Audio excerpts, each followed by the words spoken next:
सर्वांगीण विकास की एक नई गति दी है, एक नई पहचान दी है और भारत के विरासत पर दुनिया गौरव की अनुभूति कर सके इसका एहसास कराया है। आज ऐसे यशस्वी प्रधानमंत्री जी के कर कमलों से मंदिर का, इस धाम का लोकार्पण का कार्यक्रम संपन्न हुआ है। आप सभी श्रद्धालु जनों को मैं इस अवसर पर हृदय से बधाई देता हूं, अपनी शुभकामनाएं देता हूं।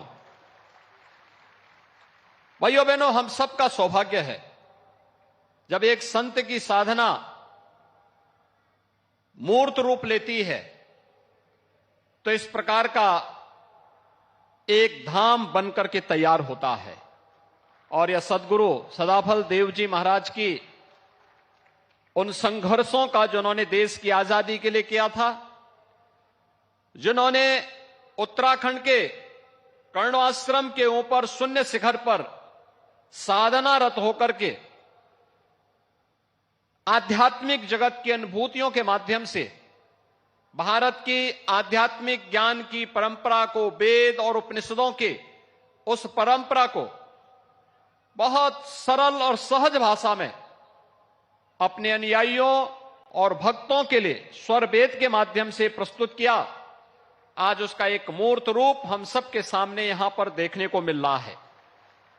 हम आज नए भारत की अनुभूति कर रहे हैं। भाइयों बहनों, ये नया भारत, जो नया भारत आज आदरणीय प्रधानमंत्री जी के नेतृत्व में दुनिया का मार्गदर्शन कर रहा है, अपनी विरासत पर गौरव की अनुभूति कर रहा है।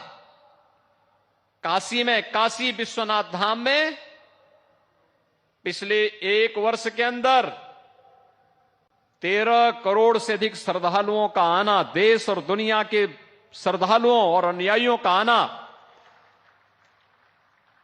पूरा देश की ओर भारत की विरासत पर योग की परंपरा हो या जिस कुंभ में 1954 में सदगुरु सदाफल देव जी महाराज ने अपनी भौतिक लीला का विसर्जन करते हुए आध्यात्मिक जगत में शून्य शिखर पर स्वयं प्रवेश किया था, कुंभ की इस महान परंपरा को, चाहे वह दुनिया की मूर्त सांस्कृतिक धरोहर के रूप में मान्यता देना हो या फिर उत्तराखंड में केदारपुरी के पुनर्निर्माण का कार्य हो या महाकाल के महालोक के निर्माण का कार्य। भाइयों बहनों, 500 वर्षों का इंतजार करते हुए अयोध्या में भगवान श्री राम के भव्य मंदिर के निर्माण का कार्य हो, हर भारतवासी का मन अपनी विरासत पर गौरव की अनुभूति करता हुआ दिखाई देता है।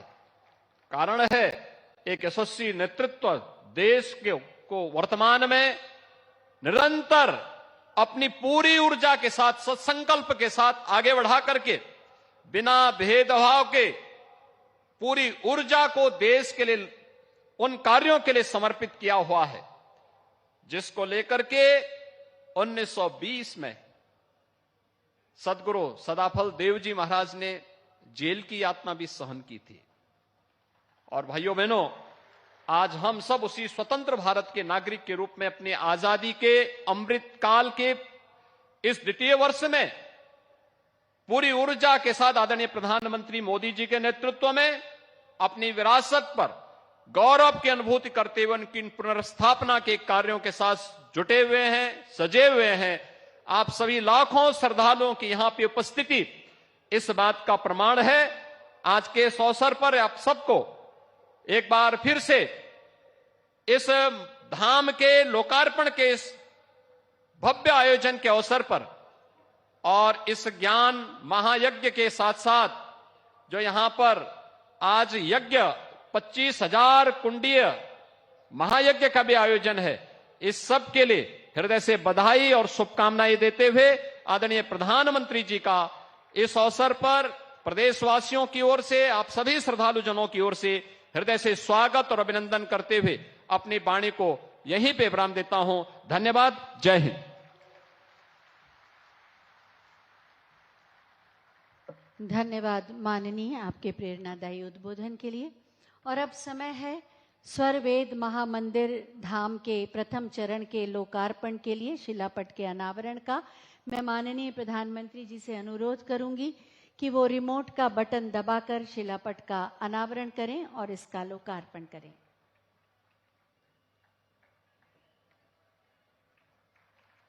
शिलापट का अनावरण हो रहा है। लोकार्पण संपन्न हुआ। स्वरवेद